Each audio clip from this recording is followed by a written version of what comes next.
Hello hello hello. Hey guys, welcome to my den. And मैं सोच रहा था बहुत दिन से कि मैं 9th क्लास के लिए वीडियो बनाऊं।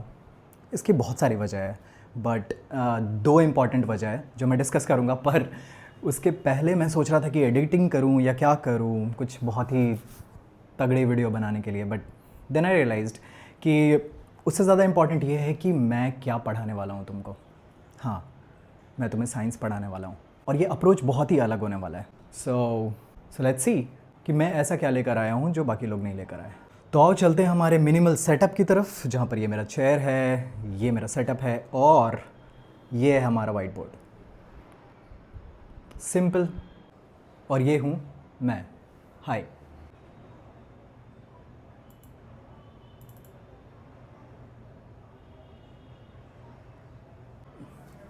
तो इससे पहले कि हम लोग शुरू करें, मैं तुम्हें बताना चाहता हूँ कि मैं हूँ कौन।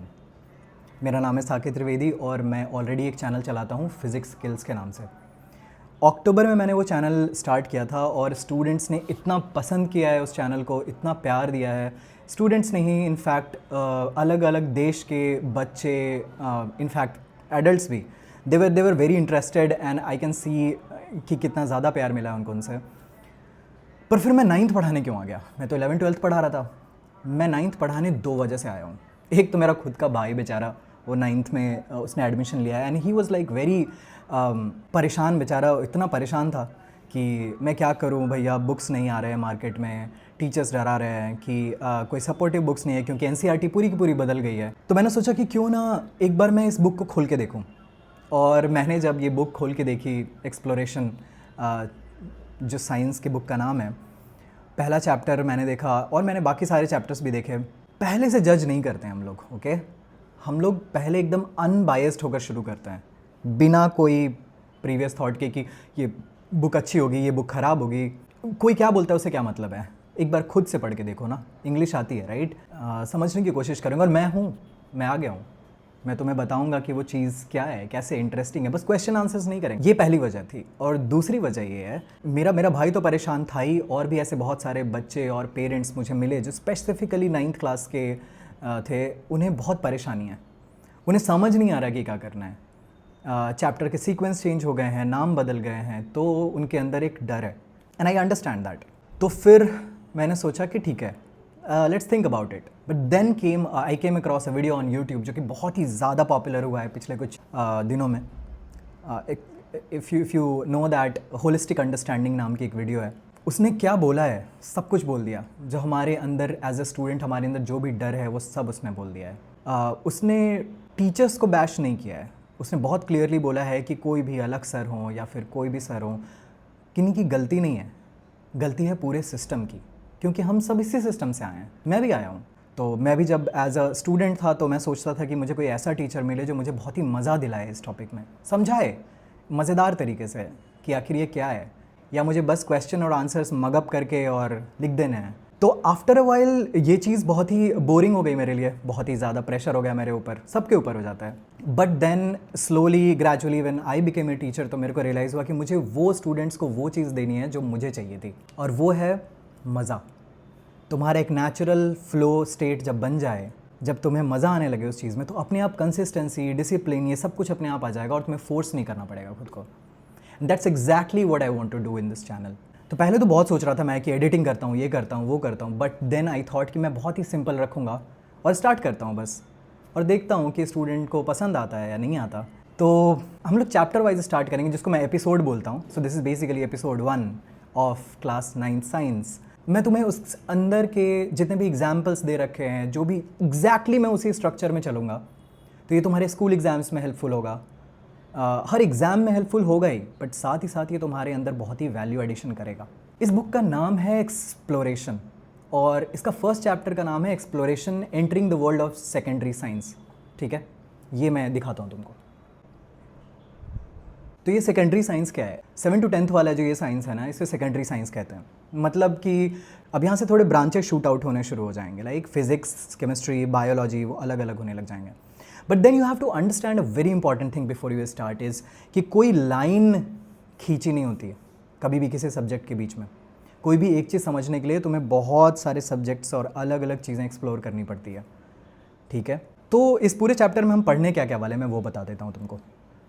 इस चैप्टर के स्टार्ट में तुमसे कहा जा रहा है कि हम लोग डायरेक्टली ये नहीं पढ़ेंगे कि कोई साइंटिफिक ब्रेक थ्रू या कोई इक्वेशन क्या है। हम लोग ये समझेंगे कि हम उस इक्वेशन तक पहुँचे कैसे, क्या चीज़ ऐसी होती है जो हमें किसी डिस्कवरी तक लीड करती है। तो सबसे पहले ज़रूरी होती है ऑब्जर्वेशन। अगर तुम ऑब्ज़र्व करते हो, फिर उसके बाद तुम कैलकुलेट करते हो और तब तुम किसी रिज़ल्ट पे पहुंचते हो, और फिर उस रिज़ल्ट को, उस इक्वेशन को यूज़ कर कुछ फ्यूचर प्रेडिक्ट करने की कोशिश करते हो।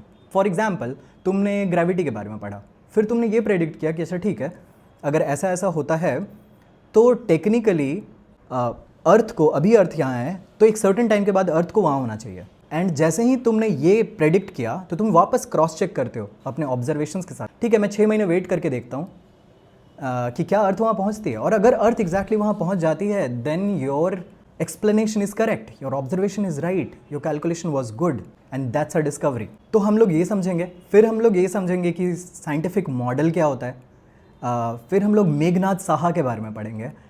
वेस्ट बंगाल के एक बहुत ही गरीब जगह से आने वाला एक लड़का जिसने एस्ट्रोफिज़िक्स के पूरे वर्ल्ड में अपना नाम बनाया। उन्होंने इंडिया के लिए बहुत सारे काम किए। दामोदर वैली प्रोजेक्ट पूरा उनका ब्रेन चाइल्ड है। उन्होंने एक बहुत ही अमेजिंग डिस्कवरी की जिसमें उन्होंने स्टार्स के कलर्स और टेम्परेचर को रीड किया था, उसके बारे में बात करेंगे। फिर पता है इस बुक में ये मेंशन्ड है कि यूनिट्स और मेजरमेंट क्यों इंपॉर्टेंट है, और यूनिट्स इतना क्यों इंपॉर्टेंट है, उसके लिए उन्होंने एक बहुत ही अमेजिंग एग्जाम्पल दिया, एक रियल लाइफ एग्जाम्पल, जिसमें एयर कनाडा का एक प्लेन जो कि ऐसे उड़ा था और बीच में जाकर कोई टेक्निकल प्रॉब्लम नहीं हुई और यहाँ आकर उसकी फ्यूल ख़त्म हो गई, राइट, ज़ीरो फ्यूल। और उसके बाद उसका पायलट इतना ज़्यादा ट्रेंड था, इतना स्किलफुल था कि उसने उसको प्लेन को हावर करके धीरे धीरे धीरे करके किसी एक रैंडम एयरपोर्ट पर लैंड करा दिया और कोई मरा नहीं। But this whole thing happened because of one mistake, एक यूनिट की मिस्टेक, वो डिस्कस करूंगा मैं। फिर ये भी हम लोग पढ़ेंगे कि क्या कुछ वर्ड्स ऐसे होते हैं ना जो नॉर्मल लाइफ में अलग यूज़ होते हैं और साइंस में उसका मतलब अलग होता है। जैसे for example work, WORK, work. Normal चीज़ में work is like anything.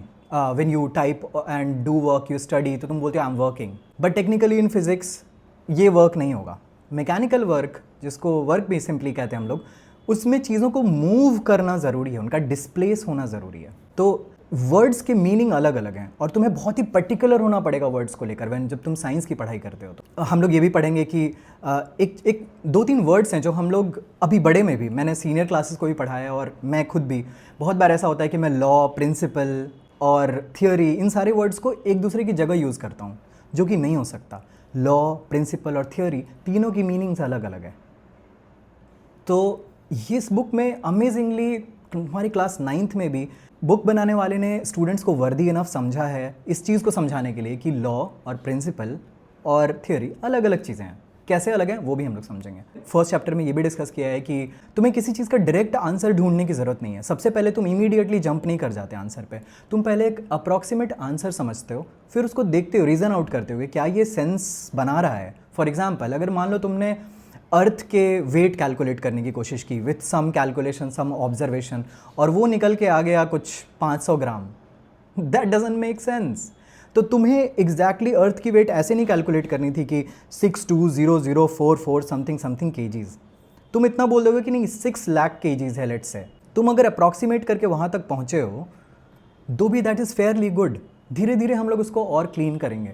So in science में पहले तुम अपने ऑब्जर्वेशन से एक अप्रॉक्सीमेट रिजल्ट तक पहुँचते हो और फिर और डिटेल्स ऐड करते हो and then you reach the final answer. फिर लास्ट में, इस चैप्टर के लास्ट में उन्होंने ये डिस्कस किया है कि एक जो मास्क सर्जिकल मास्क जो बहुत ही ज़्यादा कोविड में भी यूज़ हुआ था और अभी भी यूज़ होता है, हर जगह लोग लगा के घूमते हैं, ये मास्क की साइंस जब तुम समझोगे तो तुम्हें रियलाइज़ होगा कि एक मास्क को बनाने में फिज़िक्स, बायोलॉजी, केमिस्ट्री, सारी चीज़ों की नॉलेज यूज़ होती है।